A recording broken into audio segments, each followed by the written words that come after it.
On my daughter's wedding morning, our family chauffeur shoved me into the trunk and tossed a blanket over me. "What the hell are you doing?" I shouted. "Sir, please stay hidden in here. Don't say a word. You need to witness this." "Trust me," he said. Minutes later, what I saw through the crack left me utterly frozen.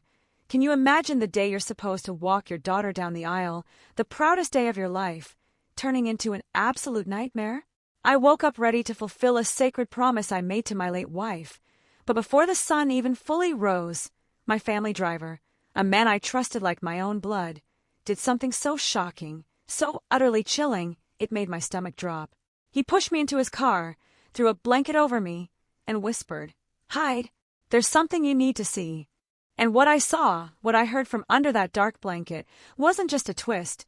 It was a plot so evil, it threatened to destroy everything I loved. I woke up at 6:30 a.m., sunlight already spilling into the bedroom, the same bedroom Caroline and I had shared for 30 years.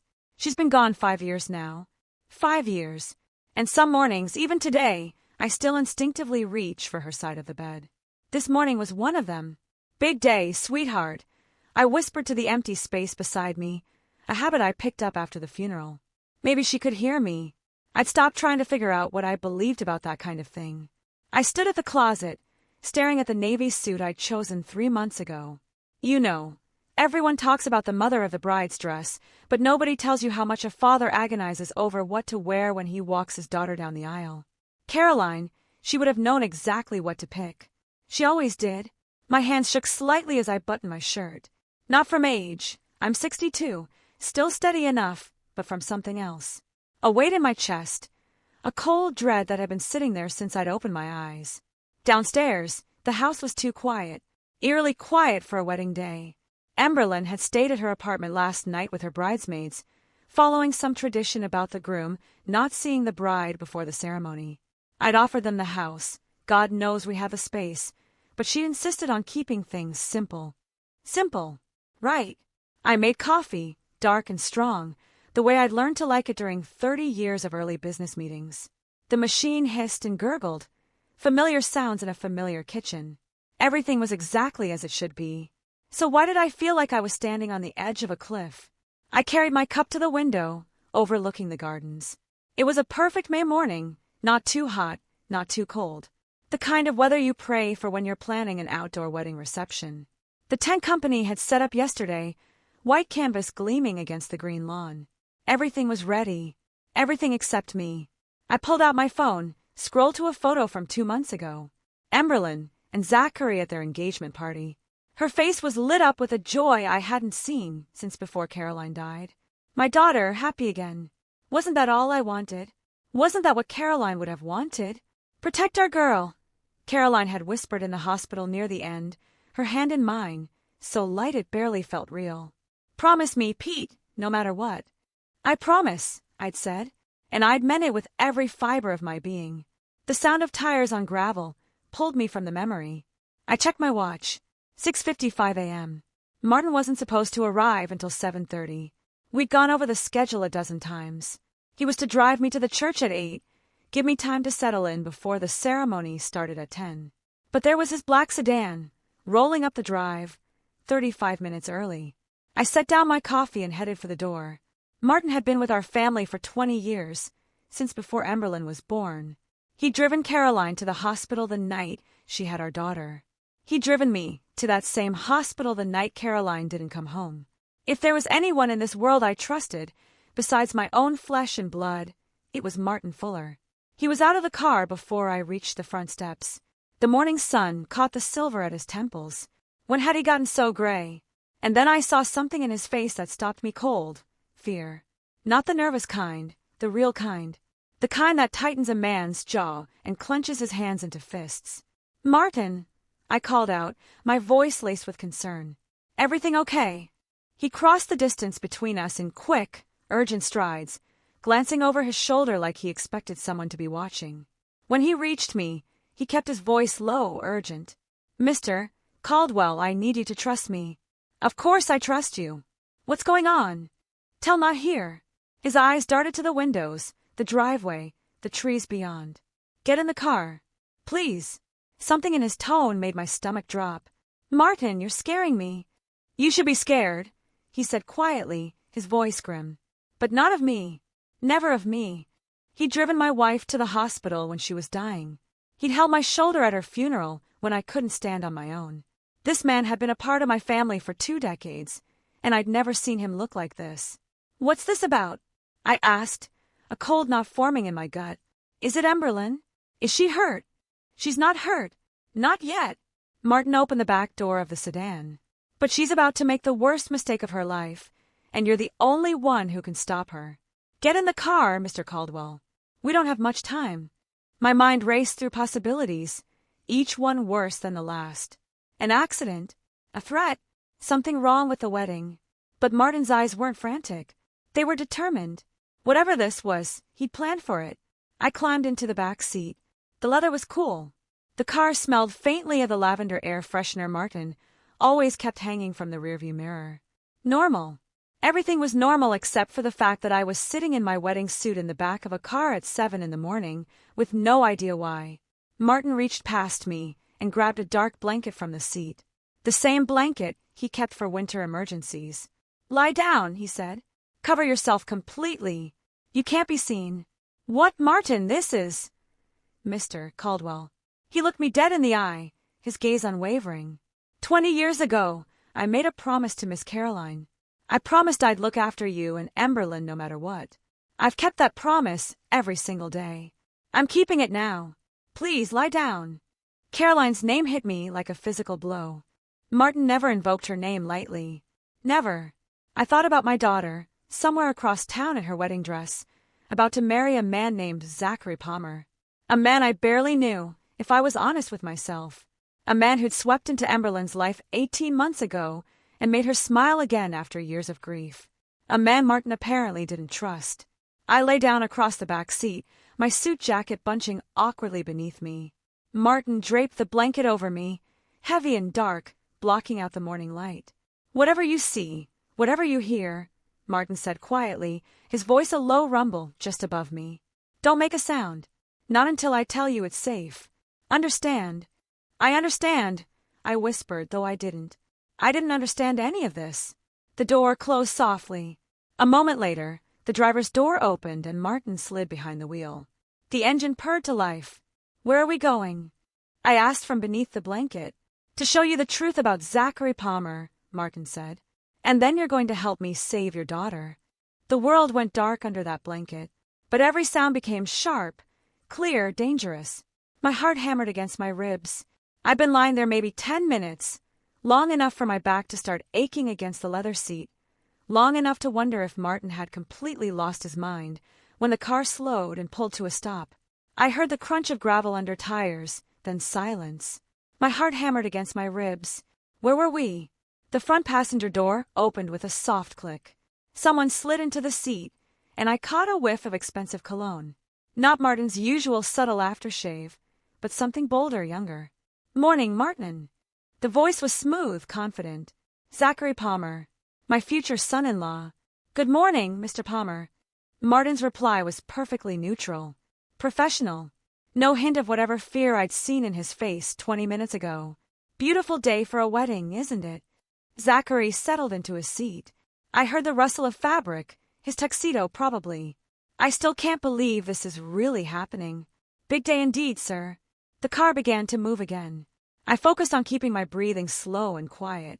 Under the heavy blanket, the air was getting warm, stuffy. I wanted to shift position, but I didn't dare. Zachary's phone buzzed. That'll be my bride, he said, and I heard the smile in his voice. Hey, beautiful. Even through the blanket, through the hum of the engine, I could hear the change in his tone. Soft, warm, the voice of a man completely, utterly in love. Yeah, no, I'm not nervous. Well, maybe a little, he chuckled. You're going to take my breath away, aren't you? You always do.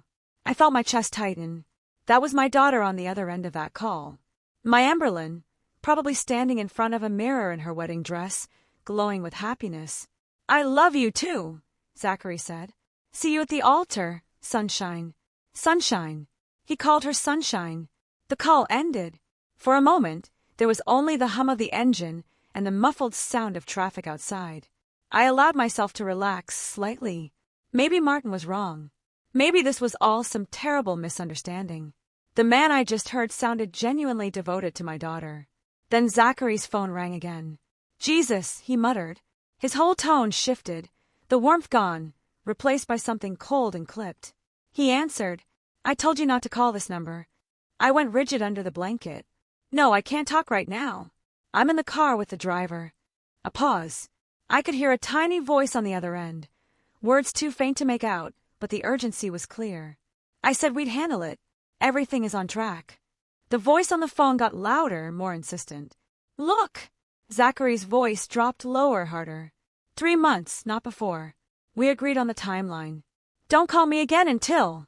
He stopped abruptly, then finished in a harsh whisper. Until it's done. He ended the call with more force than necessary. The silence that followed felt thick enough to choke on. Everything all right, Mr. Palmer? Martin asked, his voice still perfectly even. Oh, fine. Just some business that won't wait. Zachary's attempt at a casual laugh fell flat. You know how it is. People think just because it's your wedding day, the whole world stops. Indeed, sir. But I heard something in Zachary's breathing. Quick, shallow, stressed. 3 months. Not before. Until it's done. What did that mean? What was supposed to happen in 3 months? And who was calling him? Calling him so urgently that they'd risk phoning on his wedding day? Under the blanket, my hands curled into fists. That second call hadn't sounded like love. It hadn't sounded like business either. It sounded like something else entirely. Something that made my future son-in-law's voice go cold and calculating. I tried to piece it together. The warmth with Emberlyn, then the ice with whoever that was. 2 different people in the same man. Or maybe, and this thought made my stomach drop, maybe the warmth was the act, and the cold was what lay underneath. Actually, Mr. Palmer, we're taking a different route today, Martin said calmly. Construction on the main road. Oh, sure. Whatever you think is best. Zachary didn't seem to care where we were going. He pulled out his phone again. I heard the soft tap-tap of typing. Texting someone. More business that couldn't wait. Or was he texting whoever had just called? I lay there in the darkness, breathing as quietly as I could, listening to every shift of fabric, every tap of his phone, every change in the engine's pitch as Martin navigated through traffic. This was what Martin wanted me to hear. This was why he'd shoved me into this car. But why? What did Martin know that I didn't? How long have you worked for the Caldwells? Zachary asked suddenly. 20 years this September, sir. That's a long time. You must be close to the family. I consider it an honor to serve them. Something in Martin's phrasing made me think of that promise he'd mentioned. The promise he'd made to Caroline. What exactly had my wife asked him to do? Pete seems like a good man, Zachary continued. Little old-fashioned maybe, but solid. The kind of father-in-law who'd want to stay involved, I imagine. Mr. Caldwell loves his daughter very much. I'm counting on that. Zachary's voice had an odd quality I couldn't quite identify. A man who loves his daughter will do anything to see her happy, won't he? I expect so, sir. Good. That's good. The way he said it made the hair on the back of my neck stand up. It wasn't the words themselves. They were perfectly innocent. But the tone underneath, like he was working through some private, chilling calculation. 3 months. Everything is on track. My mind spun with possibilities, each darker than the last. Was he planning something? Was Emberlyn in danger? But that didn't make sense. Why would he marry her if he meant her harm? Unless the marriage itself was part of whatever plan he had. The car made a turn, and I felt myself slide slightly against the seat. Martin must have noticed because he spoke up quickly. Hit a rough patch there. Road work everywhere these days. No kidding, Zachary replied, distracted. His phone buzzed again. Sorry, I need to take this. But this time, when he answered, his voice was careful. Hey! Yeah, I'm on my way. No, we're good. I'll call you later. Okay. Yeah, later. He ended the call fast. Too fast. Like he didn't want anyone, Martin, to hear too much. The pieces weren't fitting together yet, but I knew I was hearing something important. Something that explained the fear in Martin's eyes this morning. In the darkness under that blanket, with nothing to go on but sounds and fragments of conversation, I felt dread pooling in my gut like cold water. 3 months. Not before. Until it's done. What was going to happen in 3 months? And what did it have to do with my daughter's wedding day? I didn't have answers yet, but I knew with a certainty that made my chest ache that Martin was right to be afraid. 3 months. On track. For what? My stomach twisted with a dread I couldn't name yet. 20 minutes into what should have been a straight shot to St. Benedict's Cathedral, Martin turned south. I felt it. Before I understood it. The pull of gravity as the sedan banked left, the shift in momentum telling me we were heading away from downtown. Beneath the blanket, I had only sensation to guide me. The engine's hum, the rhythm of stops and starts, sunlight warming the fabric against my face. This turn felt wrong. My internal compass screamed at me. St. Benedict's was north and east, a straight 15-minute drive through oak-lined streets.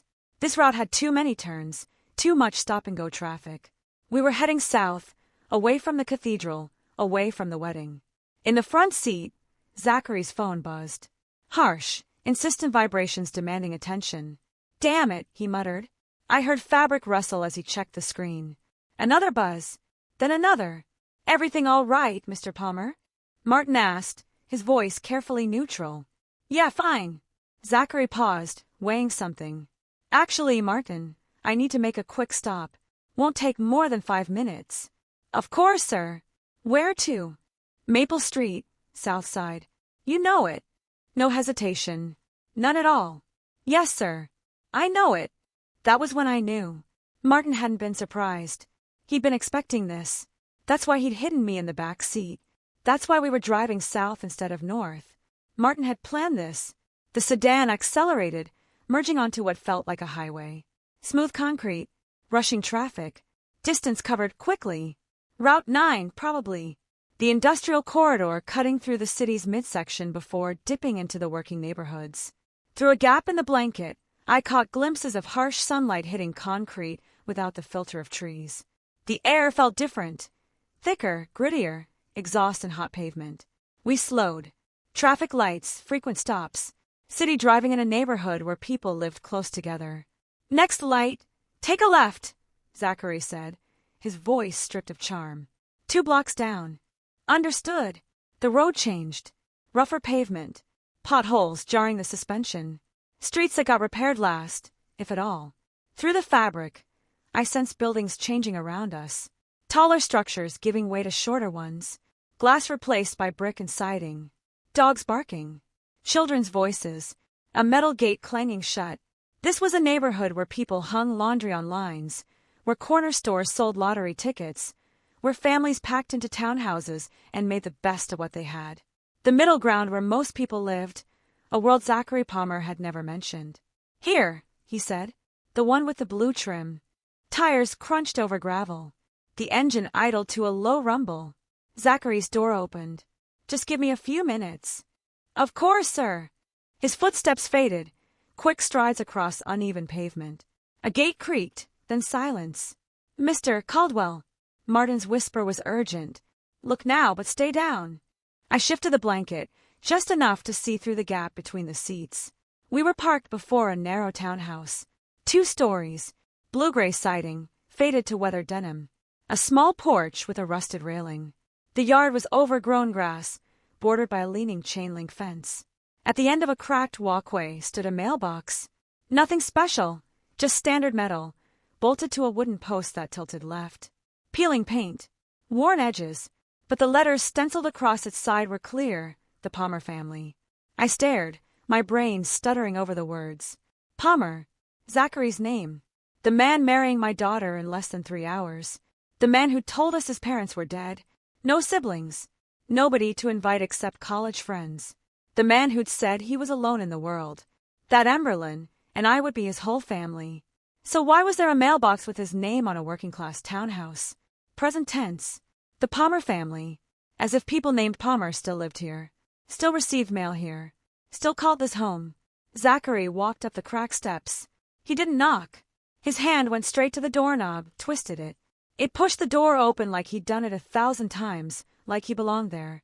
The door swung inward, revealing only shadow, and Zachary stepped inside. It closed behind him with a soft click. I stared at that closed door, heart pounding. Palmer. That was his name. But why did he have a mailbox here? Why did he walk into this house like he owned it? And why, on the morning of his wedding to my daughter, did he need to stop here at all? Martin opened my door and leaned in close, his voice barely a breath in the cool morning air. Mr. Caldwell, you need to see this with your own eyes. Stay low. Watch the side entrance. I didn't argue. Whatever Martin had brought me here to witness, whatever truth hid behind that faded blue door with Zachary Palmer's name on the mailbox, I needed to see it. For Emberlyn. For myself. For the promise I'd made to Caroline 5 years ago when she squeezed my hand on her deathbed and whispered, "Take care of our girl." I unfolded myself from the cramped back seat, joints protesting each movement. 62 years old, crouching behind a sedan like a private investigator in a bad crime novel. But this wasn't fiction. This was my daughter's future unraveling in real time. Martin positioned himself between me and the house, blocking the view from the front windows. I stayed low, using the car as cover, eyes fixed on the narrow alley beside the townhouse.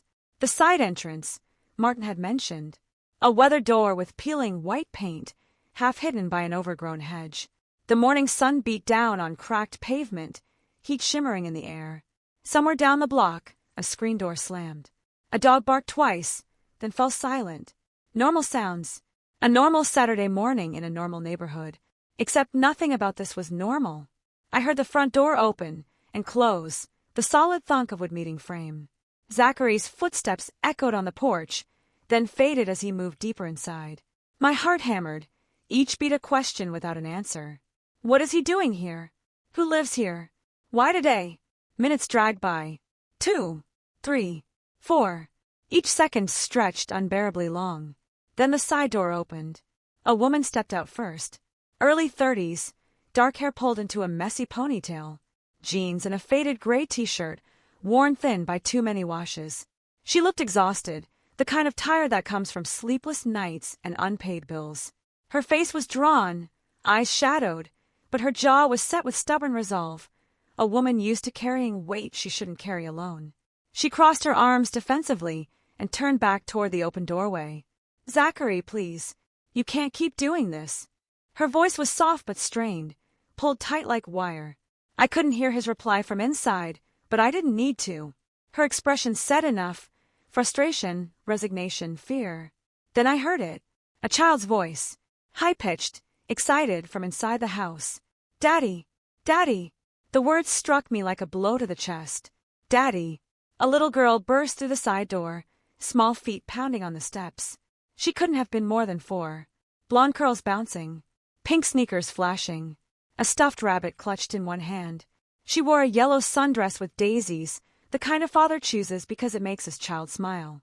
"Daddy!" she cried again, running toward the doorway, and Zachary Palmer stepped out to catch her. He scooped her up effortlessly, lifting her high as she squealed with joy. She wrapped her arms around his neck, burying her face against his shoulder.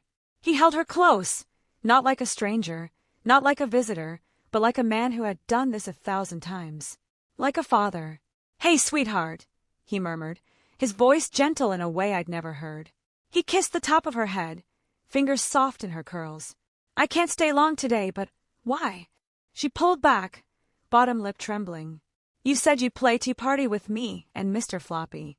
She held up the stuffed rabbit. His smile faltered for half a second, then returned. Practiced. Familiar. The same charm he'd used on Emberlyn. On me. On everyone who trusted him. "I know, baby. I'm sorry. Daddy has to work today. But I'll be back soon. I promise." Liar. The word screamed inside my head. He wasn't going to work. He was going to St. Benedict's Cathedral. He was going to stand at the altar in a tailored tuxedo and vow himself to my daughter, promise her forever, while this child waited at home for a father building a second life. The woman, his wife, she had to be, stepped closer, arms still crossed. "Zach, we need to talk about—" "Not now, Marley." His voice sharpened, warmth draining instantly. He set the child down, gently ruffling her hair. "Mia, go inside and finish breakfast. Mommy and I need a minute." Mia. Her name was Mia. She hesitated, sensing the tension, then ran back inside, rabbit trailing behind her. Marley watched her disappear, then faced Zachary again, voice low and urgent. "You can't keep lying to her. She asks about you every day. She doesn't understand why you're gone. I'm handling it. Handling it. Her voice cracked. You're getting married today. To someone else. How is that handling anything? My breath caught. She knew. She knew about Emberlyn, about the wedding, everything. Zachary glanced around, scanning the street, fear flickering. His eyes passed Martin's sedan, past me without stopping.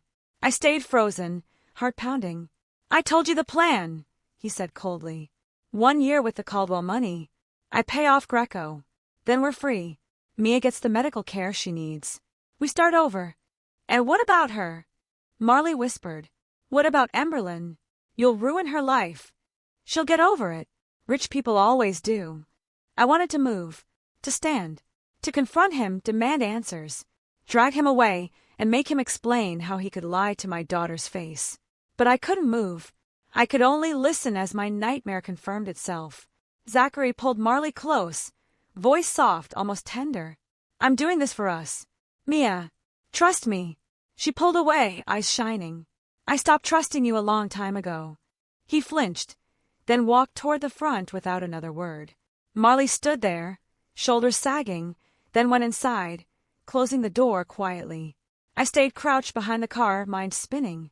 Zachary Palmer had a wife. He had a daughter. And in less than 3 hours, he was going to marry Emberlyn. I should have confronted him right then and there. Every instinct I had was screaming at me to stand up, to walk across that cracked pavement, to grab Zachary Palmer by his collar and demand the truth in front of his wife and his daughter and God himself. But Martin's hand landed on my shoulder, firm, steady, anchoring me in place.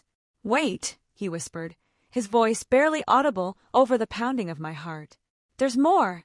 More. What more could there possibly be? The man was married. He had a child. He was about to commit bigamy in front of 200 wedding guests, and a priest who believed every word of the vows Zachary would speak. But Martin's grip didn't loosen, and something in his tone told me he was right. Whatever I'd seen so far was only part of the picture.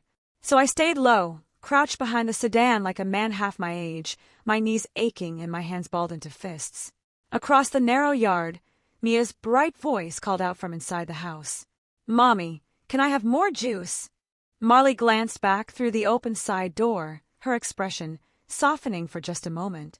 In a minute, sweetheart. Go play with your toys for now. Okay. Okay. The sound of small feet pattering away, a door closing somewhere deep in the house. And Marley turned back to Zachary, and the softness vanished. Her arms crossed over her chest again, that defensive posture I'd seen before, like she was trying to hold herself together by sheer force of will. You're really going through with this? Her voice was quiet, but there was an edge to it, something raw and desperate. Zachary didn't look at her. He was staring out at the street, his jaw tight, his hands shoved deep into his pockets. When he finally spoke, his voice was flat, cold. We don't have a choice. There's always a choice. Not when Greco's involved. He turned to face her then, and even from where I crouched, I could see the tension in his shoulders, the hard set of his mouth. He gave us until the end of the year, Marley. That's it. If I don't pay him back by then, he didn't finish the sentence. He didn't need to. Marley's face went pale. I know, but this, Zach, she's a person. Emberlyn is a real person with real feelings. Her father seems like a decent man. This feels wrong. It feels evil. Their decency doesn't save Mia. Zachary's voice turned sharp, cutting through her protest like a blade. Their money does. The words hit me like a punch to the gut. My money. My family's money. That's what this was about. That's what Emberlyn was to him. A bank account with a pretty face and a trusting heart. Marley shook her head, her eyes glistening. And after, when she finds out, she won't. Zach. His tone left no room for argument. Once I'm her legal husband, I'll have access to everything. Joint accounts, family trusts. The Caldwell portfolio is worth over $200 million. Marley, all I need is 1 year. 1 year to get what we need. Pay off Greco and disappear. She'll never even know what happened. 1 year. The timeline clicked into place in my mind, like puzzle pieces I'd been too blind to see before. The rushed engagement. Zachary had proposed after only 6 months of dating. The quick wedding. He'd insisted they get married this spring, instead of waiting for fall like Emberlyn had wanted. The way he charmed his way into every family dinner, every business meeting, every corner of our lives with that easy smile and those smooth words. He'd been planning this from the start. What if she files for divorce? Marley's voice was barely a whisper. What if she goes to the police? Zachary let out a harsh laugh. Rich people don't go to the police. They go to their lawyers. And by the time her lawyers figure out what happened, we'll be long gone. New names, new city, new life. And Mia, his voice softened just slightly, Mia gets the medical care she needs. The surgeries, the specialists, everything she couldn't get while we're drowning in Greco's debt. Then his voice turned venomous. That's what matters. Not some spoiled hotel heiress who'll cry into her champagne for a few months and then move on to the next guy her daddy approves of. I wanted to scream, to stand up and tell him that Emberlyn wasn't spoiled, that she'd worked her entire life to earn her place in the company, that she'd mourned her mother with a grief that had nearly broken her, that she deserved so much better than this lying, calculating predator who saw her as nothing more than a means to an end.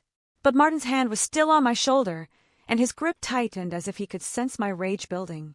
"Wait," he breathed. "Just wait." Marley wrapped her arms around herself, her shoulders hunching forward. "I can't keep doing this, Zach. I can't keep lying to Mia. She asks about you every day. She doesn't understand why you're gone so much. It'll be over soon. Will it?" Her voice cracked. "Or will you just find another scheme, another woman to use? When does it end?" Zachary's expression hardened. "It ends when we're free of Greco. That's when it ends." He pulled out his phone, glanced at the screen, and cursed under his breath. "I have to go. The wedding starts in less than 3 hours. But I'll call you tonight." He turned toward the front of the house without looking back. "Keep Mia inside. I don't want her seeing me leave. She already knows you're here. Then distract her." His footsteps echoed on the wooden porch steps, then faded as he rounded the corner toward the street. Marley stood there for a long moment, her face buried in her hands.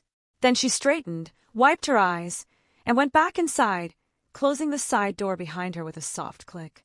I stayed frozen behind the sedan, my entire body shaking with a rage I could barely contain. Less than 1 year. That's how long Zachary Palmer had planned to stay married to my daughter. Less than 1 year to drain our family's accounts, pay off his debts, and vanish with his real wife and child, leaving Emberlyn with nothing but betrayal and a broken heart. My hands were still clenched into fists, my nails digging into my palms hard enough to draw blood. I wanted to chase him down, to drag him back here and make him confess everything. To call the police, the FBI, anyone who could stop this nightmare before it was too late. But Martin's voice cut through the haze of my anger. "Mr. Caldwell. Quiet. Steady. There's more you need to know. Get back in the car." I turned to look at him, my vision blurring with fury. "More? What else could there possibly be?" Martin's face was grim. The worst part, after Zachary finished speaking with Marley and headed back toward the street, Martin moved fast. "Mr. Palmer," he called, stepping around the sedan with practiced ease. "I'm sorry, sir, but there's an issue with the car. The engine's making a strange noise. I don't want to risk breaking down on the way to the cathedral." Zachary stopped, short irritation flashing across his face. "Today? Are you serious?" "I apologize, sir. It just started." Martin gestured toward the hood. "With the wedding in less than 2 hours, I don't want to take any chances. Why don't you call a rideshare? I'll get this checked out and meet you at St. Benedict's." Zachary pulled out his phone, jaw tight. "Fine, but if this makes me late—" "It won't, sir. I promise." Within minutes, a black SUV pulled up to the curb. Zachary climbed inside without another word. The vehicle drove off and disappeared around the corner. The moment he was gone, Martin turned back to the sedan where I was still crouched behind the rear door, my heart slamming against my ribs. "That was quick thinking," I said, my voice hoarse. Martin's expression remained grim. "Get in, Mr. Caldwell. There's something else you need to see." I slid into the back seat, my legs stiff after being cramped so long.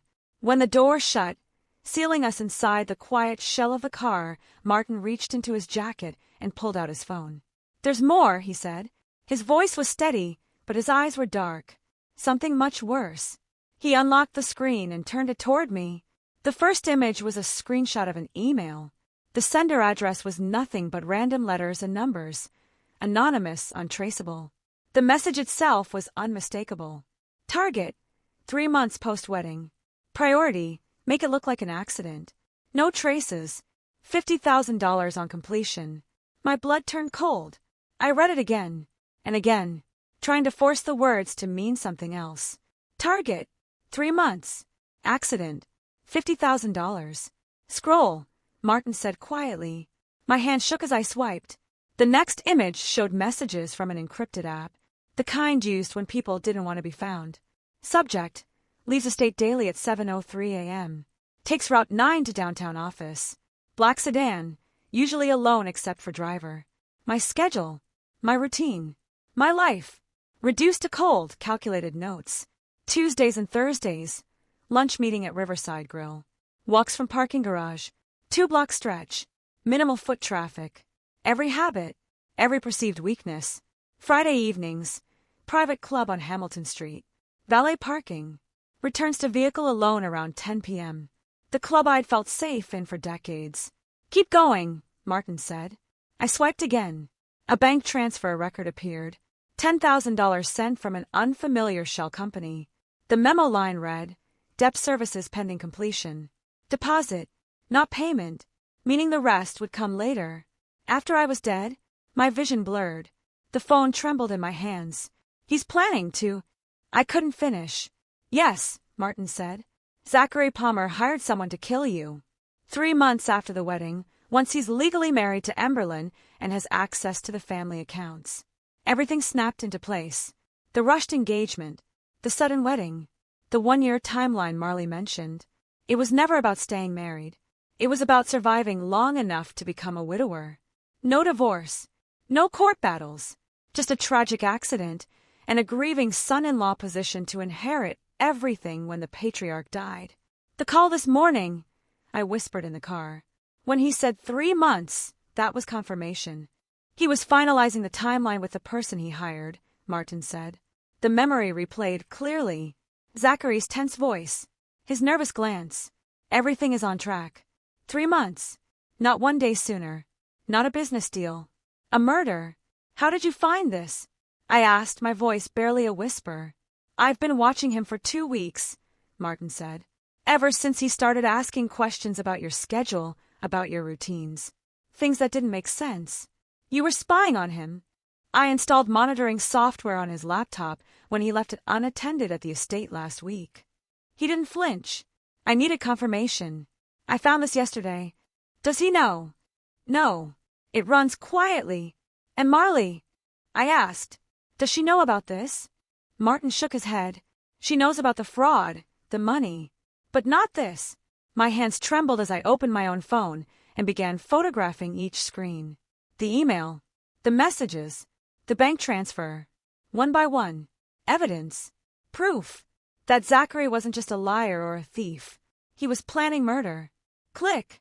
Another photo. Click. Another. I documented every word, every detail. Mr. Caldwell, Martin said gently. Are you all right? I wasn't. How could I be? My daughter's fiancé had ordered my death. Every smile, every dinner, every handshake had been part of a countdown. But I nodded. I have everything. We'll need it. I stared at the screenshots once more, at the cold language that turned my life into a target and my death into completion.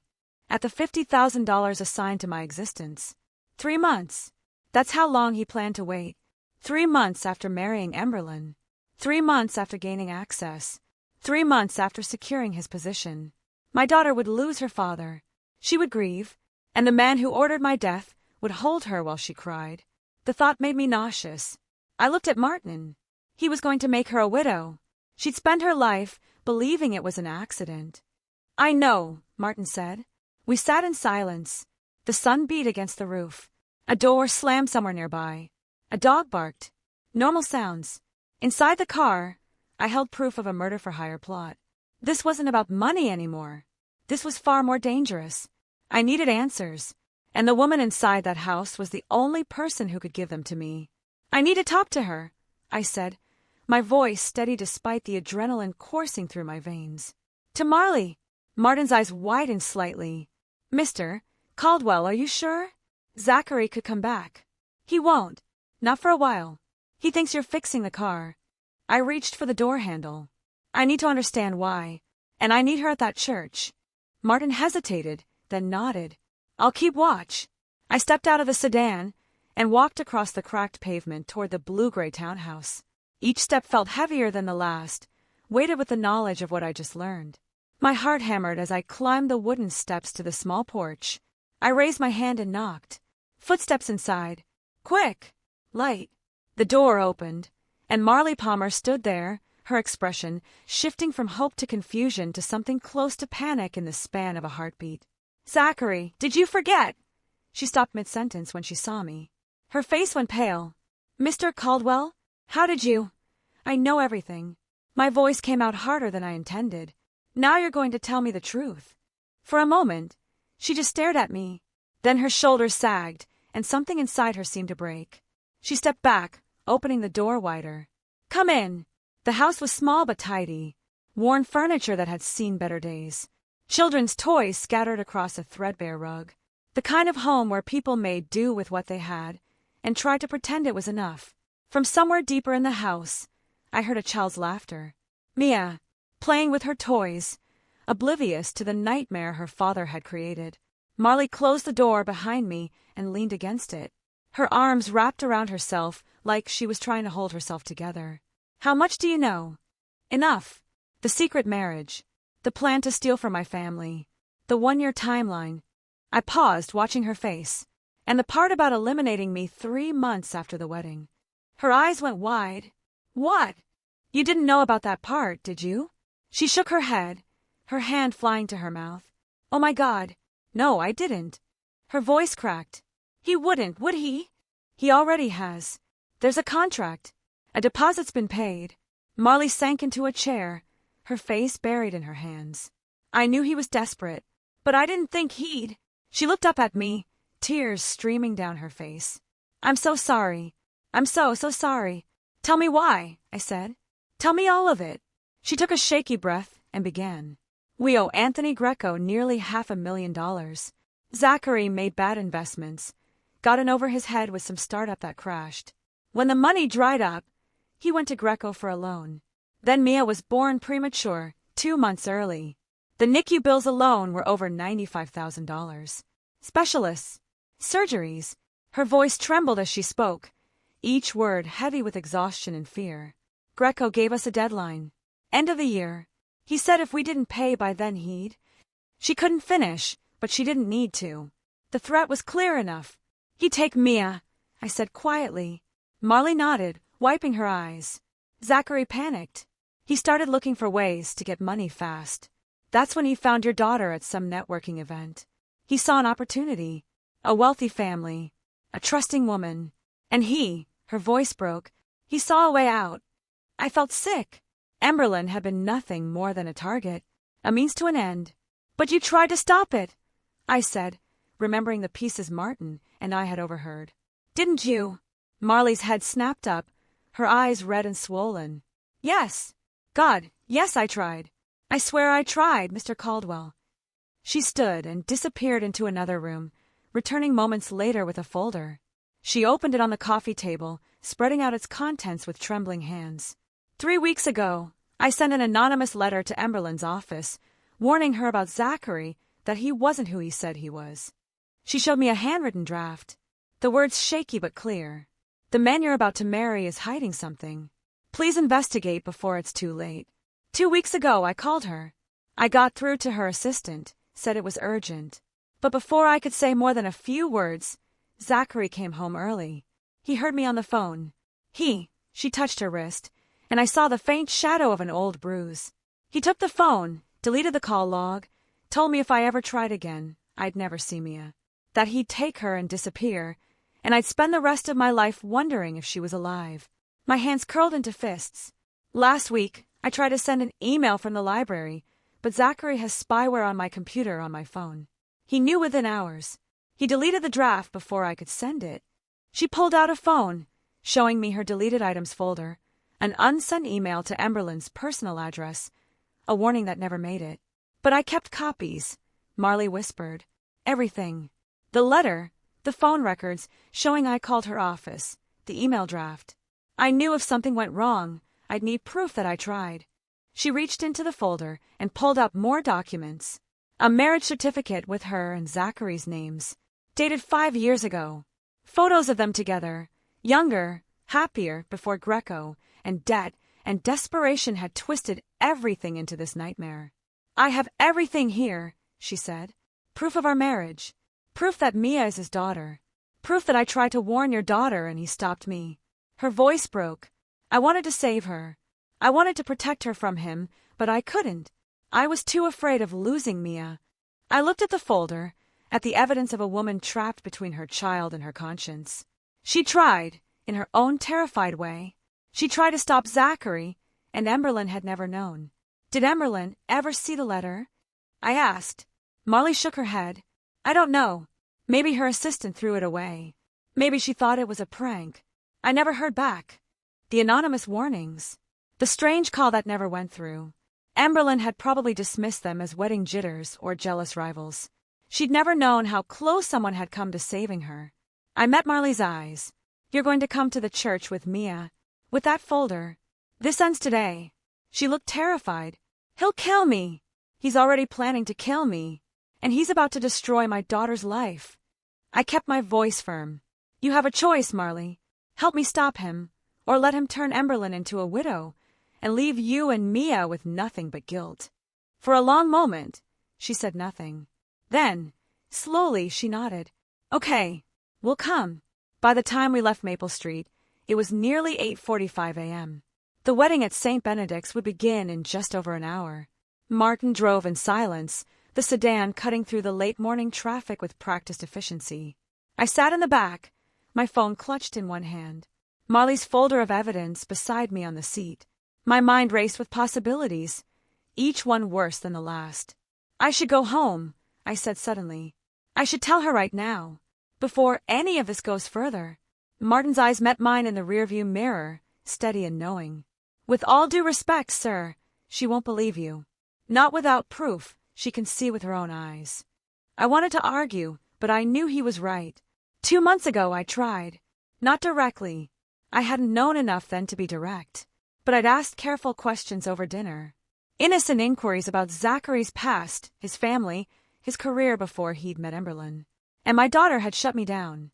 Oh, Dad, if you don't like him, just say it, she'd said, her voice tight with frustration. But don't make up reasons to push him away. I love him, and I thought you'd be happy for me. I backed off, apologized, told her I just wanted to make sure she was making the right choice, that I trusted her judgment. But the truth was, I'd been afraid of the distance that had already started to grow between us since Caroline died. Afraid that if I pushed too hard, I'd lose Emberlyn completely. So I'd stayed silent, and Zachary had used that silence to burrow deeper into our lives. I should have done a background check, I said, the words bitter on my tongue. Why didn't I do that? Because Miss Emberlyn asked you to trust her choice, Martin said quietly. And you respected that. I respected it right into a trap. You were being a good father, sir. Zachary Palmer is a professional liar. He's fooled everyone.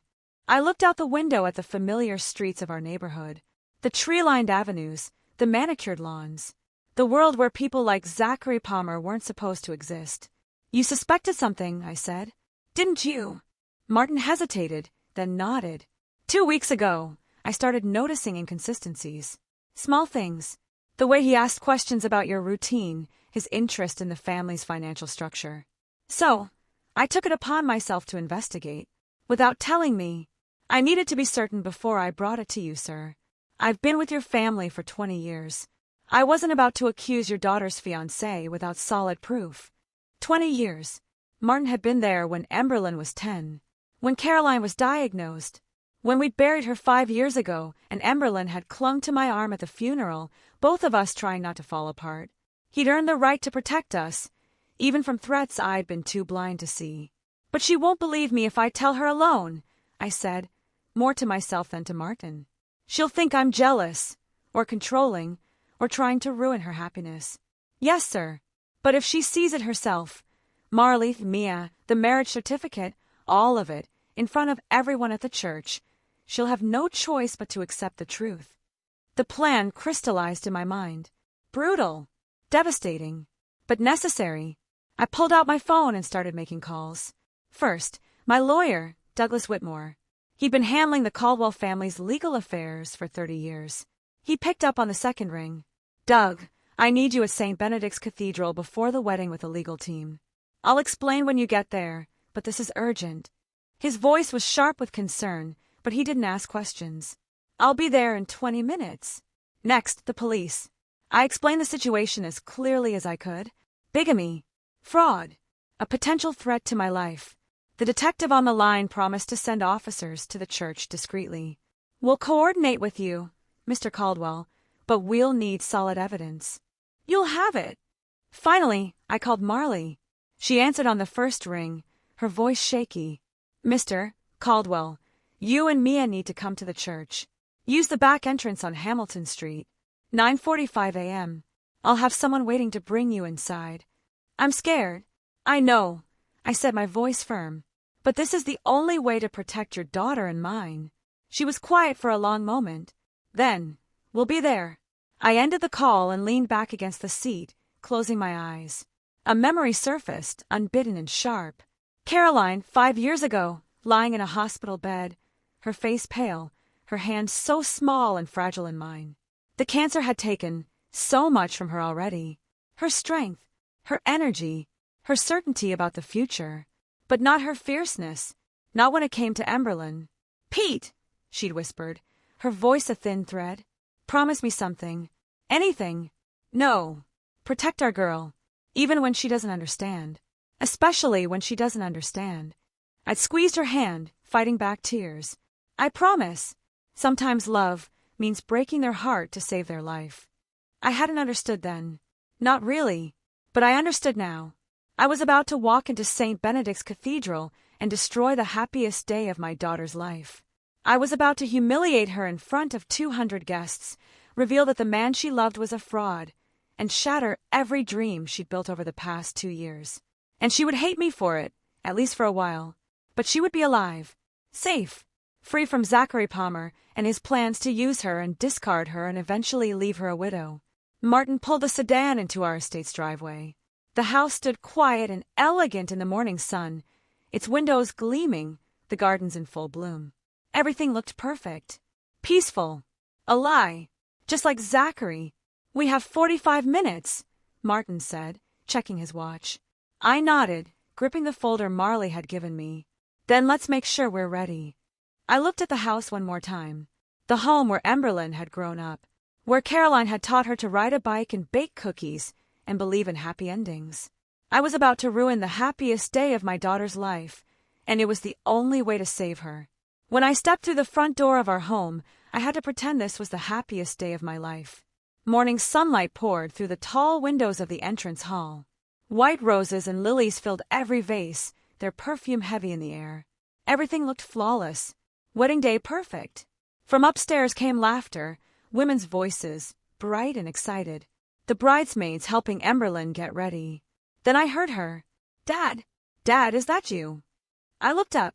Emberlyn appeared at the top of the staircase, her face lighting up when she saw me. She wore a white silk robe, her hair half-styled, curlers pinned in place. Even unfinished, she looked radiant. Where have you been? She asked as she hurried down, bare feet soft against the carpet. I was worried. You left so early, and Martin mentioned something about the car. I forced a smile, the smile a father wears on his daughter's wedding day. Just needed some fresh air, sweetheart. Big day. She reached the bottom and wrapped her arms around me, burying her face in my shoulder. I held her tighter than necessary, memorizing the feel of her, knowing what I was about to do. I'm so nervous, she whispered. But I'm happy, Dad. I really am. Zachary is everything I hoped for. The words cut deep. I closed my eyes and kissed the top of her head, breathing in her shampoo. Lavender and vanilla. The same scent Caroline used to buy when Emberlyn was little. I know, honey. She pulled back, eyes shining. I just wish Mom could be here today. She would have loved this. My throat tightened. I brushed a strand of hair from her face, the way I had since she was a child. She is here, I said softly, always with us, and she'd want me to protect you. Emberlyn, a bridesmaid, called from upstairs. We need you. Hair and makeup. Emberlyn laughed and wiped her eyes. Coming. She turned back to me, glowing. I have to finish getting ready. You'll walk me down the aisle, right? Like we practiced. I wouldn't miss it. She hugged me again, quick and fierce. I love you, Dad. I love you too, I said. More than you know. She kissed my cheek and ran upstairs, the white silk robe fluttering behind her. I stood there, watching her disappear around the corner. In less than 2 hours, I was going to break her heart. I would stand before 200 people and expose the man she loved as a liar, a bigamist, a criminal planning to steal from our family. And worse, I would destroy this beautiful moment, publicly and completely. She would hate me, maybe not forever. Maybe one day she'd understand I'd done it to save her, to protect her from a man who saw her as nothing but a bank account. But right now, she loved him. She believed in him. She built her future around becoming his wife. I moved through the house like a ghost, past the dining room where Zachary had shared meals with us, past Caroline's study, her books still lining the shelves, her glasses resting where she left them, past the living room where 3 months ago Zachary had knelt and proposed while I watched my daughter's face light up with joy. I had said yes, shaken his hand, welcomed him into our family because I trusted Emberlyn, because I wanted her happy, because I was afraid of asking questions that might push her away. Now I was paying for that trust. I stopped before the portrait in the hallway. Caroline and me on our wedding day. She wore white lace, holding peonies. I wore a tuxedo, slightly too big, and a nervous smile. We were young, certain. Love was enough. I'm sorry, I whispered. I should have seen it sooner. Her painted smile didn't change. Her eyes looked back at me. Sometimes love means breaking their heart to save their life. I checked my watch. 9:20 a.m. 40 minutes until the church. 40 minutes until everything changed. Upstairs, laughter continued. Music played. Bridesmaids talked about flowers and photos and how beautiful Emberlyn looked. She had no idea. For these last minutes, I would let her believe. Let her have this final moment of joy. Once I stood up in that church, her world would shatter. She would see me not as her protector, but as the man who ruined her happiest day. But she would be alive. She would be safe. And someday, God willing, she would forgive me. I turned from Caroline's portrait and walked toward my study to change into my tuxedo. In less than 2 hours, I would break my daughter's heart. But right now, I would let her have this moment. The ride to St. Benedict's felt like a funeral procession, even though everyone else was smiling. I sat beside Emberlyn in the back of a white limousine, watching the city drift past through the tinted windows. She held her bouquet of white roses and baby's breath in her lap, fingers trembling slightly against the silk ribbon. She looked breathtaking. The wedding dress Caroline and I had helped her choose fit her perfectly, lace sleeves, a sweetheart neckline, a long train meant to glide down the cathedral aisle like something from a fairy tale. Her hair was pinned in soft curls, a simple veil secured with Caroline's vintage hairpin, the one her grandmother wore, the one Caroline wore on our wedding day. She looked so much like her mother, it made my chest ache. "Dad," Emberlyn said softly, pulling me from my thoughts. She reached over and took my hand, squeezing it. "My hands are shaking.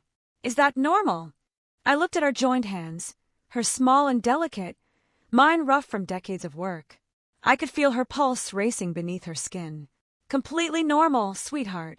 Silence settled between us, filled only by the hum of the engine and distant traffic.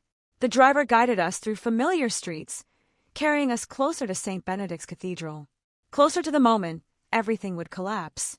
"Dad," Emberlyn said again, quiet now. Do you like Zachary? I mean, really like him?" The question struck hard. I turned to her and saw the vulnerability in her eyes. The same look she'd worn as a child, asking if she was good enough, smart enough, lovable enough. She needed reassurance, and I couldn't give it. "What matters," I said carefully, "is that you're happy." Her brow furrowed. "That's not what I asked." "No, it wasn't."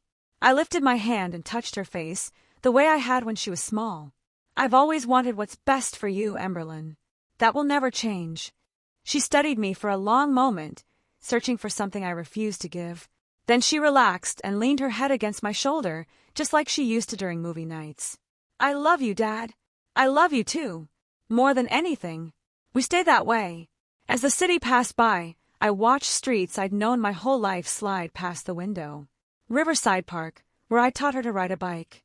The Cafe Caroline and I visited every Sunday. The corner where I'd pulled over 5 years ago after the hospital called to say Caroline was gone. The same streets, but nothing was the same. My phone vibrated in my pocket. I shifted carefully and checked it. A text from Martin. Marley and Mia are en route. Back entrance secured. Officers in position. Everything is ready, sir. I typed back, understood. Work? Emberlyn asked. Martin, confirming timing. She nodded, trusting, and rested her head against me again. Ahead, the spire of St. Benedict's rose into view, its stone facade catching the late morning sun. The same cathedral where Caroline and I were married 35 years ago. I remembered standing at the altar, hands shaking, breath stolen when I saw her walking toward me in white lace. We'd promised forever, and we meant it. We built a life, raised a daughter, loved each other through everything until cancer ended it. Now Emberlyn was about to stand at that altar with a man who planned to betray her. Not if I could stop it. The limousine slowed near the cathedral. Guests gathered on the steps. Photographers adjusted lenses. Curious strangers paused to watch. 200 guests. 200 witnesses. 200 people about to watch a dream shatter. We're here, Emberlyn whispered, sitting up. She smoothed her dress, checked her veil in the mirror, adjusted her bouquet. Oh, God, this is really happening. Yes, I said. She turned to me, eyes shining with tears she believed were joy. Thank you for everything. For raising me. For supporting me. For always protecting me. The words cut deep. I cupped her face, looking into Caroline's eyes, memorizing this moment. I love you, Emberlyn. No matter what happens today, no matter what you think of me after this, I love you more than my own life. She smiled, confused by my intensity, but too happy to question it. I know, Dad. I love you, too. The driver opened the door. Sound rushed in laughter. Music. Camera shutters. We'd stopped at the side entrance, away from the main crowd. Emberlyn gathered her dress, preparing to step out.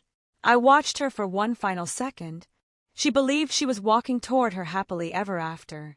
I was about to protect her in the worst way possible, in a way that would make her hate me. But she would be alive. She would be safe. And someday she would understand. I stepped out and offered her my hand. It was time. We arrived at St. Benedict's 15 minutes early. The old stone cathedral stood as it had for more than a century, solid, unmoving, carrying the weight of countless ceremonies within its walls. Today it would carry mine. The Gothic structure rose against the late morning sky, its spire reaching upward like a prayer carved in stone. Stained glass windows depicted angels, saints, and moments of divine mercy, their colors softened by the light filtering in from outside. Thick stone walls kept the air cool, even on warm days like this. Inside, the cathedral had been transformed. White roses and lilies lined the aisle, their fragrance blending with candle wax and old wood. Hundreds of candles flickered in polished brass holders, casting gentle shadows along the vaulted ceiling above. Everything looked perfect. Beautiful. Exactly as Emberlyn had imagined. Guests were beginning to arrive. Business associates in tailored suits. Longtime family friends in their finest clothes. Distant relatives I hadn't seen in years. They smiled and nodded as they took their seats, whispering softly, admiring the flowers and the setting, commenting on how lovely Emberlyn would look as a bride. None of them knew what was coming. I guided Emberlyn toward the bride's preparation room, a small chamber off the main sanctuary where she could make her final adjustments. The bridesmaids were already there, laughing, fixing her veil, making sure every curl was perfect. "I'll see you out there, sweetheart," I said, kissing her forehead. She squeezed my hand, eyes shining. "I love you, Dad. I love you, too." I left her, surrounded by excitement and certainty, and walked back into the sanctuary. The space felt larger, now emptier, despite the growing crowd. I made my way down the aisle toward the front pew, reserved for the father of the bride. My footsteps echoed against the stone floor, each step drawing me closer to the altar. The same altar where Caroline and I had stood 35 years ago, promising forever. The same altar where her casket had rested 5 years ago, surrounded by flowers just like these, while Emberlyn and I sat in the same pew, trying to understand how the world could keep moving when ours had stopped. "Pete!" a familiar voice called. I turned to see Douglas Whitmore approaching, hand extended. My lawyer. My friend for 3 decades.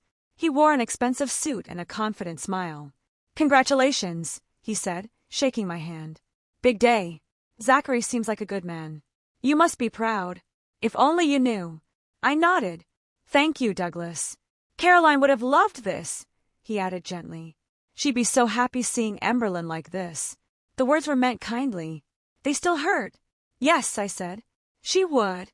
Douglas patted my shoulder and moved on, leaving me alone near the front pew. I sat slowly, gripping the smooth wood. From here, I could see everything. The altar, the rows filling with guests, the musicians near the organ, the photographer adjusting his lens. And near the side entrance, I saw Martin, nearly invisible in his dark suit, scanning the room with practiced calm. Our eyes met. He gave a slight nod. My phone vibrated silently. I pulled it out. A text from Martin. Package delivered. Back entrance. Mia briefed. Secret game. Stay quiet. Everything in position. I typed back, understood. The secret game had been Marley's idea.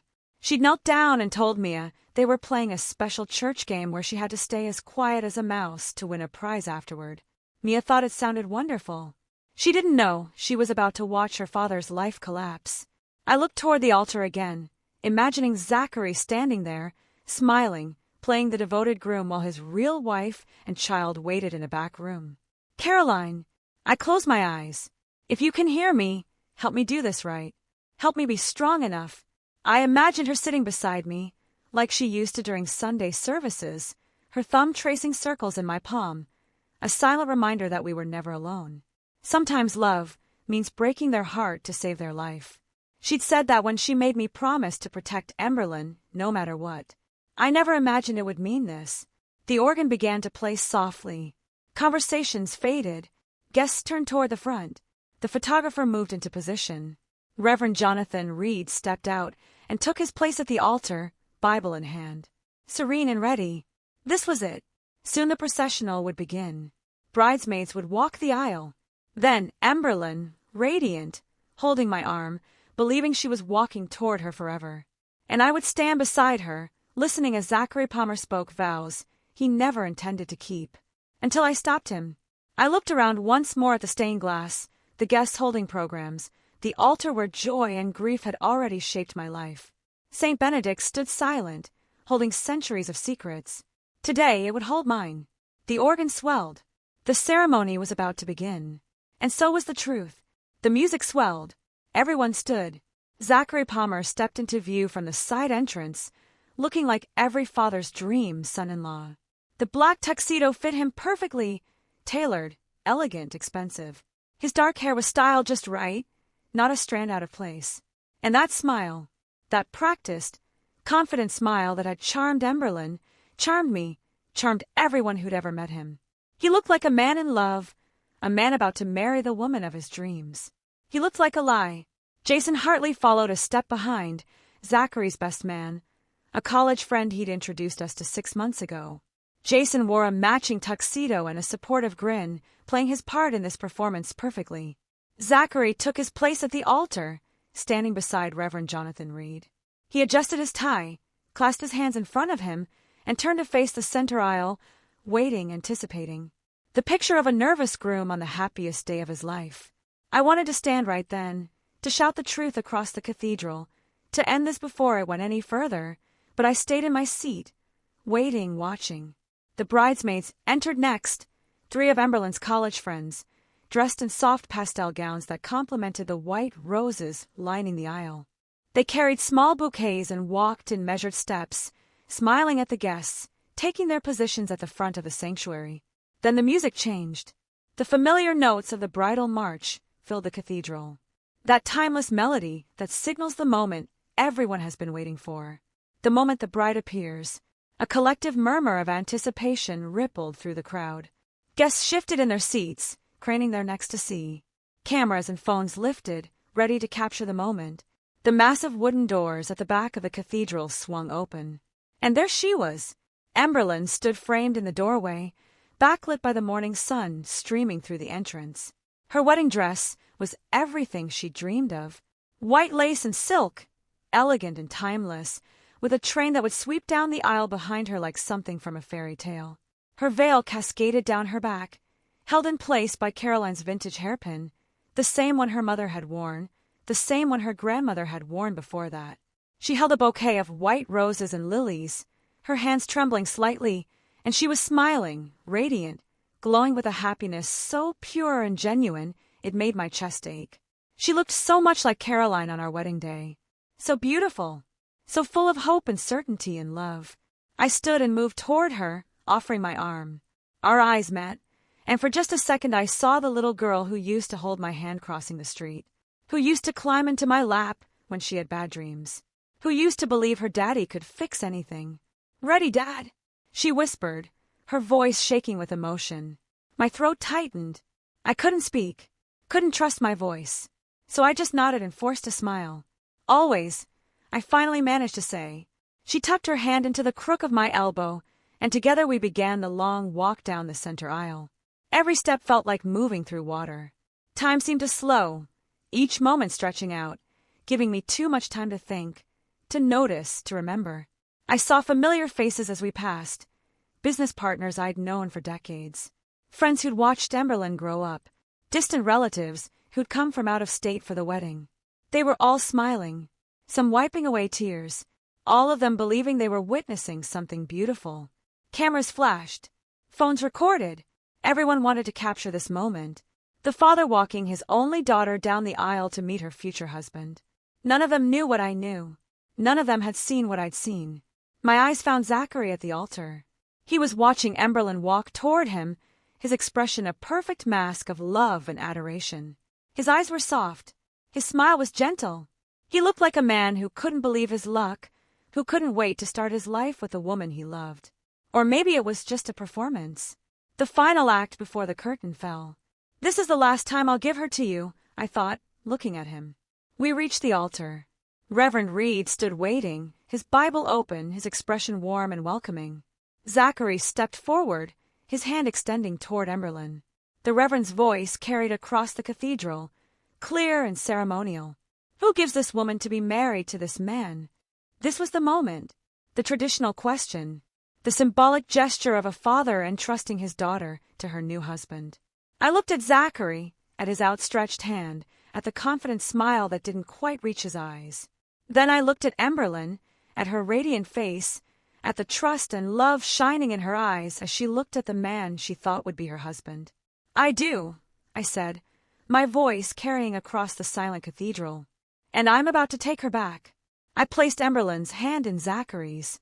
His fingers closed around hers, gently, carefully, like he was holding something precious, like he was holding something he planned to use and discard.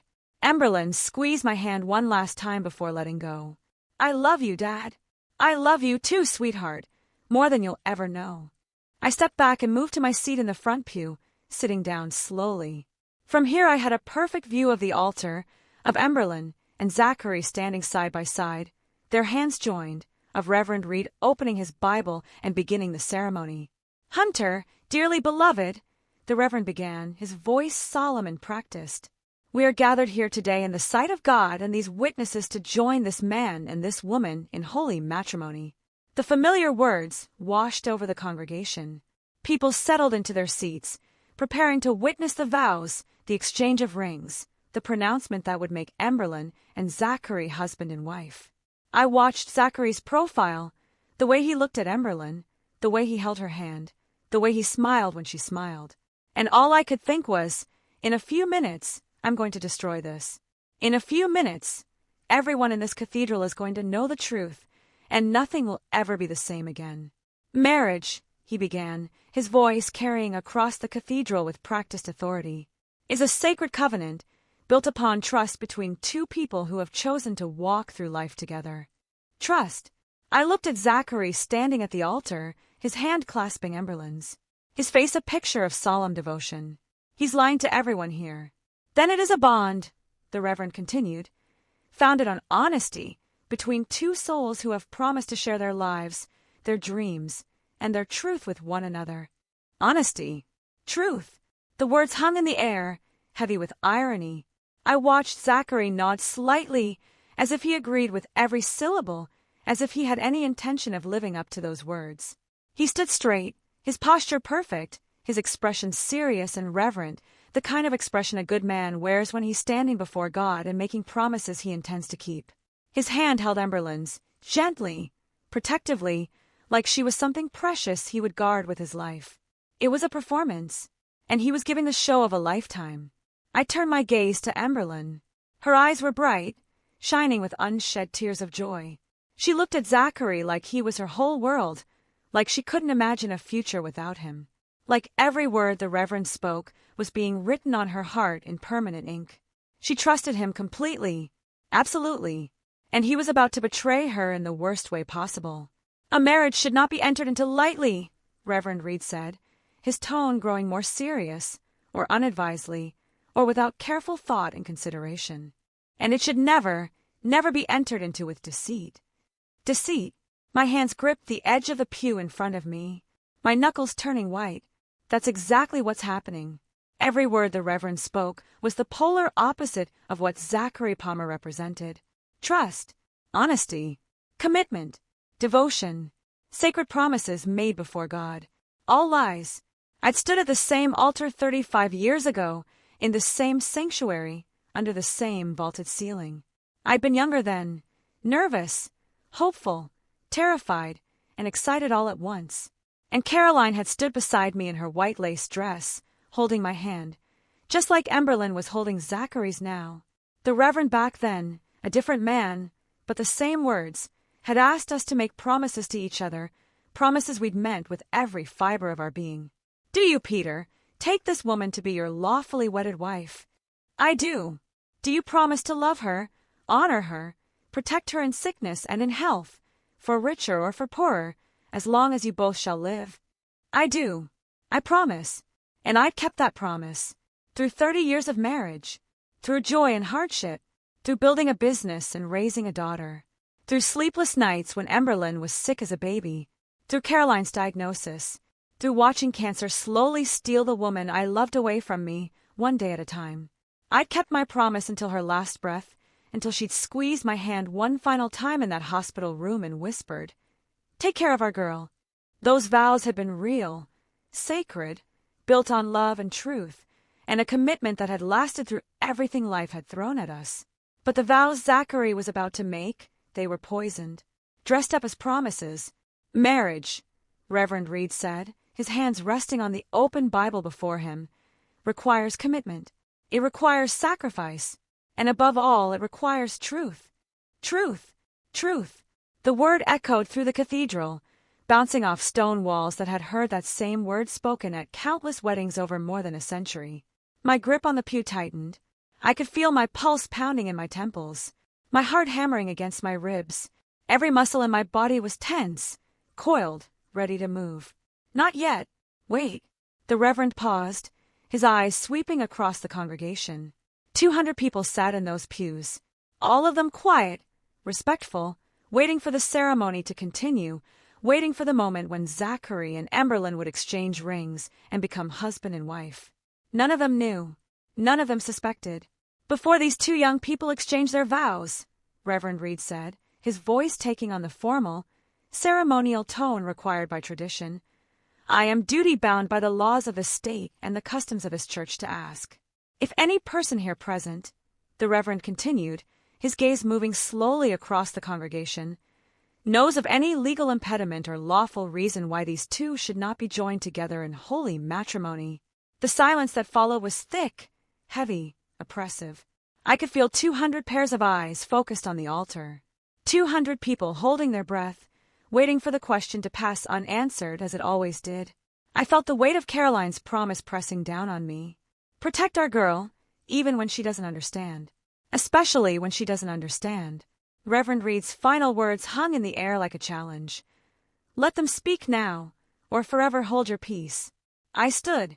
The wooden pew creaked beneath me, the sound echoing through the cathedral like a gunshot in the silence. 1 second. 2 seconds. 3 seconds. Every eye in the sanctuary turned toward me. 200 faces, 200 expressions shifting from peaceful anticipation to confusion, to shock. I opened my mouth and spoke the words that would change everything. I object. The cathedral erupted. Gasps rippled through the crowd like a wave crashing against shore. Voices rose in a sudden cacophony of shock and disbelief. What did he just say? Oh my God! At the altar, Emberlyn spun around, her face pale, her bouquet trembling in her hands. Dad! Her voice cracked on the word, a mixture of confusion and horror that cut straight through my chest. Zachary's expression flickered, just for a split second, and I saw it. Pure, unfiltered shock. His mask slipped, revealing the panic beneath. Then, just as quickly, he pulled it back into place, schooling his features into bewilderment and concern. Mr. Caldwell, he started, but I didn't let him finish. Reverend Reed stood frozen at the altar, his Bible still open in his hands, his face a picture of stunned disbelief. In all his years of conducting weddings, he'd probably never had anyone actually answer that question. Ah, Mr. Caldwell, he said, his voice shaking slightly. This is highly irregular. Are you certain you wish to? I stepped out of the pew and into the center aisle. My legs felt steadier than they had any right to. My voice, when I spoke, was calm, clear, unwavering. I'm sorry, sweetheart, I said, looking directly at Emberlyn. But this wedding cannot proceed. Dad, what are you doing? Emberlyn's voice rose, tears already streaming down her face, smudging the makeup she'd spent hours perfecting. What are you doing? Behind me, I heard Douglas Whitmore stand. Pete! What's going on? Other voices joined his. Is he all right? Maybe it's stress. This is insane. Should someone call? I ignored them all. My eyes were locked on Zachary Palmer, watching as he carefully maintained his mask of confused concern. Mr. Caldwell, Zachary said, his voice taking on that smooth, reasonable tone he perfected over months of charming our family. I'm sure there's been some terrible misunderstanding. Perhaps we should discuss this privately. There's no misunderstanding, I said, my voice carrying across the cathedral. The only misunderstanding here is about who you really are, Zachary Palmer. A fresh wave of gasps and whispers swept through the crowd. I heard someone near the back say something about calling security. Someone else suggested I was having a breakdown. Let them think what they wanted. Zachary's jaw tightened, but he kept his expression neutral. Sir, I don't know what you think you know, but I know exactly who you are. I cut him off, my voice hardening. And I know exactly what you've done. Emberlyn stepped forward, her face streaked with tears, her hand shaking. Dad, please. You're embarrassing me. You're embarrassing everyone. She looked at me like I was a stranger, like I'd lost my mind, like I was the villain in this story.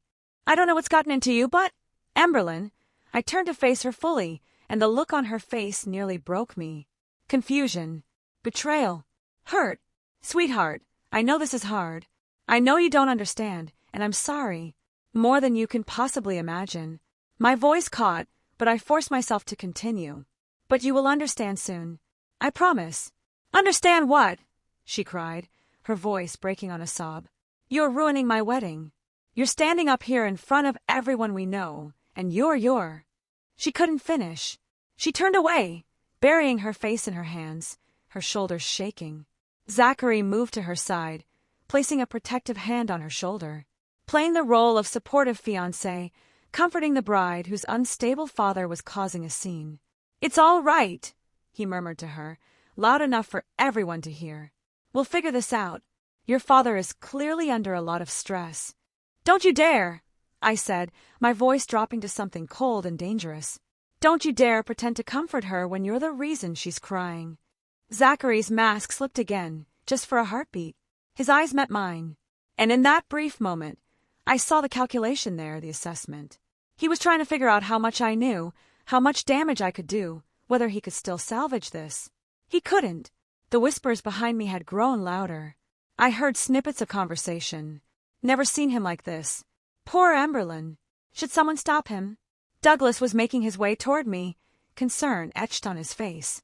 Pete, I think we need to talk outside. Right now. But I wasn't leaving. Not until everyone at this cathedral knew the truth. I turned to face the congregation. 200 faces stared back at me, some confused, some concerned, some already judging me as the father who'd lost his mind and ruined his daughter's special day. They didn't know yet, but they would. I took a breath and let my voice carry across the stone walls of St. Benedict's Cathedral, across the same sanctuary where I'd married Caroline, where we'd baptized Emberlyn, where we'd said goodbye to my wife 5 years ago. Zachary Palmer, I said, clearly, is not the man he claims to be. The cathedral fell silent. Even the whisper stopped. Every eye was on me now, waiting, wondering, some probably still thinking I'd lost my mind. And I was about to tell them something none of them could believe. Before I continue, I need to know you're still here. Comment below with one word. Hero if you think I'm doing the right thing, or villain if you think I'm destroying my daughter's life, because what happens next will define me forever. And a quick note, some of what follows has been dramatized for storytelling. If fictionalized elements aren't your preference, feel free to exit now. No judgment. But if you want to see the moment everything explodes, the moment the whole church sees the truth, keep watching. It's about to get real. Before anyone could react, I spoke the words I'd been holding back since this morning. Zachary Palmer is already married. He has a wife and a daughter. The cathedral exploded. What? Oh my God! That can't be! Gasps and shocked whispers erupted from every corner of the sanctuary. 200 people reacting in unison, their voices overlapping in a cacophony of disbelief. Zachary stepped forward, his face a mask of outrage and wounded dignity. That is absolutely insane, Mr. Caldwell. I think you're very confused. See, I'm not confused, I said, my voice cutting through the noise. I saw them this morning. Your wife, Marley, and your 4-year-old daughter. Emberlyn's voice broke through the chaos, small and shaking. Dad, no. You're wrong. Zachary would never. Zachary, tell Dad he's wrong. Zachary turned to her, reaching for her hands, his expression shifting to one of gentle concern. Sweetheart, your father is clearly under an enormous amount of stress. Maybe we should get him some help. I don't need help, I said coldly. I need the truth to come to light. I turned toward the side entrance where Martin stood waiting. Our eyes met across the sanctuary. Bring them in. The side door opened. Every head in the cathedral turned as a woman stepped through the doorway. She was thin, dressed in simple jeans and a cardigan. Her dark hair pulled back in a messy ponytail. Her face was pale, her eyes red-rimmed. She held a folder in one hand, and she held the hand of a little girl with the other. The child was small, 4 years old maybe, with blonde curls that bounced as she walked. She wore a pink dress and clutched a stuffed rabbit under one arm. Her eyes were wide as she took in the massive sanctuary, the rows of people, the flowers and candles, the overwhelming strangeness of it all. The woman, Marley, walked slowly down the side aisle, her daughter's hand gripped tightly in hers.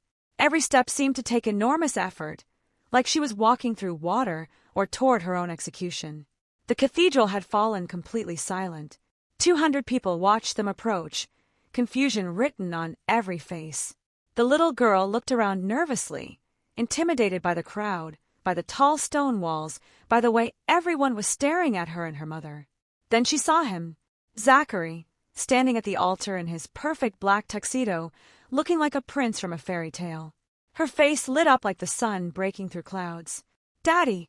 The word rang out across the cathedral, echoing off the vaulted ceiling, bouncing off stone walls, hitting every ear in the sanctuary with the force of a physical blow. The collective gasp that followed was like a wave crashing.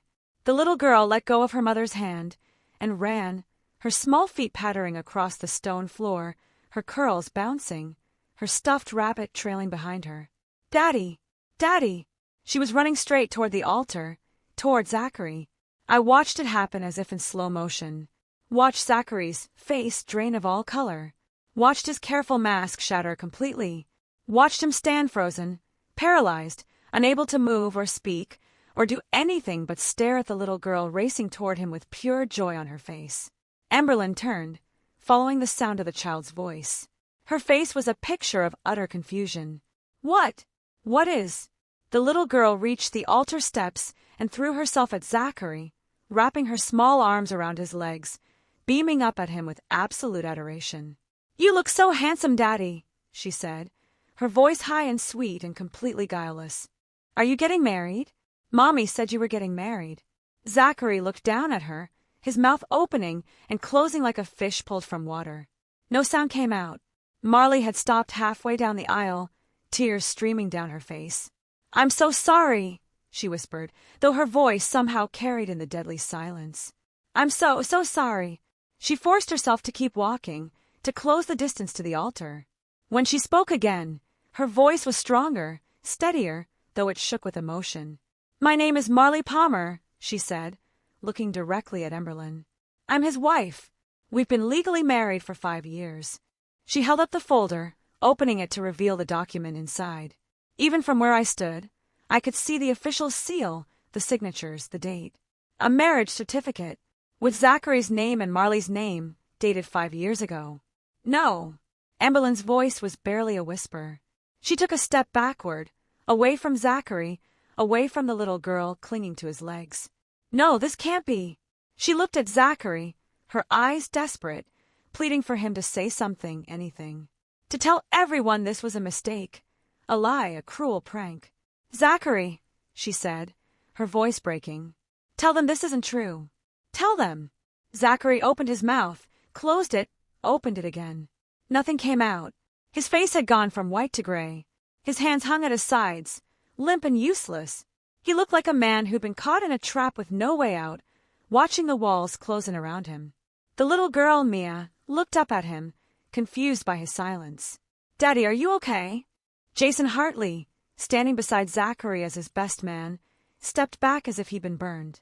"Dude," he said, his voice sharp with shock and anger. "What the hell is this?" Emberlyn looked from Mia, to Marley, to the marriage certificate, to Zachary.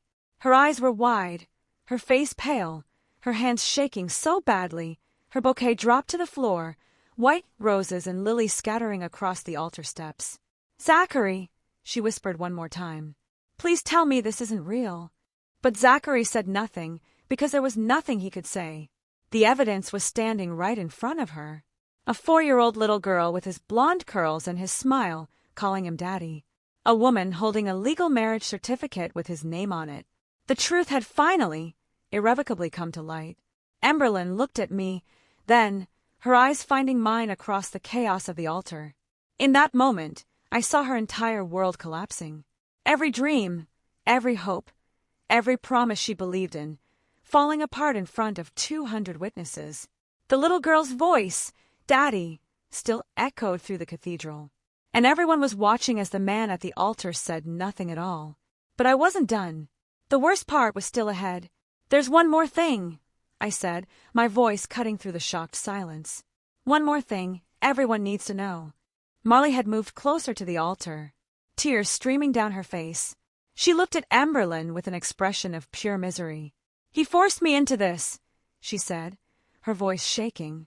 "We owe money to dangerous people. He said it was the only way to save our daughter. I didn't want to. I tried to warn you." Emberlyn's face was a mask of shock and betrayal.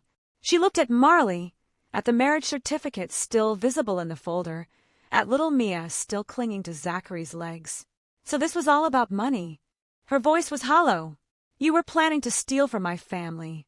Marley nodded, shame washing over her features. "I'm so sorry." Zachary seemed to realize he needed to regain control of the situation. His face shifted, taking on an expression of desperate sincerity. "Okay, yes, I should have been honest from the beginning." He looked at Emberlyn, his voice softening. "But I love you, Emberlyn. The money, that was just to solve a problem, and then we could have had a real life together. Just you and me." "That's a lie," I said coldly. "And it's not even the worst lie." Zachary's eyes snapped to me, a flash of warning in them. "Mr. Caldwell, I think you've said enough." "I haven't said enough. Not even close." I pulled out my phone, holding it up so the guests in the front rows could see the screen. I swiped to the screenshots Martin had shown me this morning, the evidence I'd photographed and sent to the police. "I took this morning," I said, my voice carrying across the stunned cathedral. "I discovered something that even Marley didn't know about." I passed the phone to Douglas Whitmore, who was standing in the front pew, his face pale with shock. He looked at the screen, his eyes widening. He passed it to the person next to him. Then another. The images began circulating through the front rows, gasps and murmurs following in their wake. "Those are emails," I said. "Encrypted messages, bank transfers, all from Zachary's laptop." I quoted the key phrases from memory, letting each word hit like a hammer blow. Target, 3 months post-wedding. Priority, make it look like an accident. No traces, $50,000 on completion. The silence that followed was absolute, deadly. "Zachary wasn't just planning to take our money," I said, looking directly at him. "He was planning to make sure I couldn't stop him. Permanently." The word hung in the air like poison. He'd already paid someone a deposit, $10,000. The timeline was set, 3 months after the wedding. I turned back to the congregation, many of whom were now staring at their neighbors' phones, looking at the screenshots being passed around. "That phone call you got this morning," Zachary in the car. "I heard it. Your contact was confirming the plan. Everything is on track. 3 months. Not 1 day sooner." "Those were your words." Douglas stood, his face ashen. "Peter, are you saying he was planning to?" He couldn't finish the sentence. Couldn't say the word. "Yes," I said. "That's exactly what I'm saying." Emberlin's hand flew to her mouth. She stumbled backward, nearly falling. One of the bridesmaids caught her arms, steadying her. "Oh my God," Emberlin whispered. "Oh my God, Dad, he was going to—" She looked at me, and I saw the moment it all clicked into place. The rushed engagement, the quick wedding, the way Zachary had asked so many questions about my schedule, my routines, my habits. He'd been planning it from the start. "You have no proof." Zachary's voice cracked, desperation bleeding through his careful composure. "Those could be fake. Photoshopped. You're trying to frame me because you never wanted." "They're not fake," I said calmly. "The police have verified them. They're waiting outside right now." As if on cue, I saw movement near the cathedral entrance. 2 uniformed officers had entered quietly, positioning themselves by the doors. Behind them, I could see more officers outside. Zachary saw them too. His eyes darted from the police to the evidence being passed around the congregation, to Marley standing there with tears on her face, to Mia still holding on to his legs, confused and scared by all the shouting. And then to Emberlin, standing there in her white wedding dress, looking at him like he was a monster, like he was someone she'd never known at all. I watched the realization hit him. He was trapped, exposed. Every lie he'd told, every plan he'd made, every careful manipulation, all of it was out in the open now. There was no talking his way out of this, no charming smile or smooth explanation that would make any of this go away. He looked at the police officers by the door, at the evidence in people's hands, at me standing in the center aisle, the man who destroyed everything he'd worked for. His face went from desperate to panic to something cold and calculating. And then he ran. He shoved past Mia, who stumbled and fell with a small cry. He pushed past Reverend Reed, who reached out to stop him but missed. He vaulted over the altar railing with surprising agility and bolted for the side entrance, the one Martin wasn't guarding. "Stop him!" someone shouted. The police moved, but Zachary had a head start. He crashed through the side door and disappeared into the corridor beyond. The cathedral erupted in chaos. People stood, shouted, pointed. Someone, maybe Jason, tried to go after him, but was held back by an officer. Marley had dropped to her knees, gathering Mia into her arms, both of them crying, and Emberlin stood frozen at the altar, staring at the spot where Zachary had been standing just seconds ago, where the man she'd been about to marry had been standing. Before he'd run like the criminal he was, he didn't make it to the door. The police were already there. Zachary had barely taken 3 steps when 2 uniformed officers emerged from the side corridor, blocking his escape. Their presence was calm, professional, unavoidable. Zachary Palmer, he froze, panic flooding his face. This is a misunderstanding. You're under arrest." The second officer stepped behind him, handcuffs ready. Zachary tried to retreat, but there was nowhere to go. The altar stood behind him, the officers in front, 200 witnesses on every side. Charges include bigamy, fraud, and conspiracy to commit grievous bodily harm, the first officer said, reading his rights in a steady voice. "No, this is insane. I can explain. You'll have the opportunity at the station. The metallic click of the cuffs echoed through the cathedral, impossibly loud in the stunned silence. The officer turned to the congregation. Anthony Greco has also been apprehended outside. He was attempting to gain entry. Marley, kneeling beside Mia, looked up sharply. Greco, he's in custody. Ma'am, you're safe. Relief crashed over Marley so intensely it looked like pain. She sank onto a pew, pulling Mia into her arms, sobbing, not in grief but release. The officers led Zachary toward the exit. His movements were stiff, the handcuffs forcing his shoulders back, his tuxedo suddenly looking like a cheap costume. At the aisle, he turned, eyes locking on Emberlyn at the altar. Emberlyn, please don't. Her voice was flat, final. Tears streamed down her face, but her expression was stone. Don't say my name. He faltered, then allowed himself to be led away. The cathedral doors opened to flashing lights outside, then closed with a hollow boom that felt like an ending. Silence swallowed the sanctuary. Then Emberlyn's knees gave way. I moved instantly. Martin was there, too. Together, we caught her and lowered her to the altar steps. She didn't resist, just stared ahead, her wedding dress crumpled around her like something broken. Marley rose slowly and approached, hesitant. Miss Caldwell, there's something you need to know. Emberlyn looked up, eyes swollen. Haven't you said enough? I tried to warn you. The words lingered. 3 weeks ago, I sent an anonymous letter to your office. I told you Zachary wasn't who he claimed to be. Emberlyn blinked. There was a letter. I thought it was a prank. 2 weeks ago, I called you. I reached your assistant, but Zachary came home early. He heard me. He took the phone. Emberlyn's breath caught. That call. I heard someone say my name. Then it cut off. He threatened to take Mia if I tried again, Marley said, voice breaking. Said I'd never see her again. Understanding spread across Emberlyn's face. You were trying to save me. Marley nodded. I was terrified, but I couldn't stay silent. I'm sorry. The warnings. Emberlyn whispered, turning to me. They were real. You couldn't have known, I said softly. She looked around the cathedral, at the flowers, the silent guests, the photographer frozen in place, at Mia quietly playing in the corner. Her wedding gone. But she was alive. Safe. She turned back to me. You saved me. Even if I hate you for a while, I'll accept that. I said, as long as you're safe. I thought I loved him, she whispered, then broke. I held her as she sobbed, just like when she was little. Around us, the cathedral emptied. Douglas passed with a grave nod. Marley gathered Mia and left with an officer, pausing once to look back at Emberlyn with regret and hope. Martin stood guard nearby. At last, it was just us. What happens now? Emberlyn asked, her voice small. We go home, I said. And you heal. She nodded and leaned into me. Justice had been served, and my daughter finally understood why. 6 months later, I sat in my home office as afternoon light filtered through the windows. On my desk was a photograph of Emberlyn, taken just last week. She was smiling.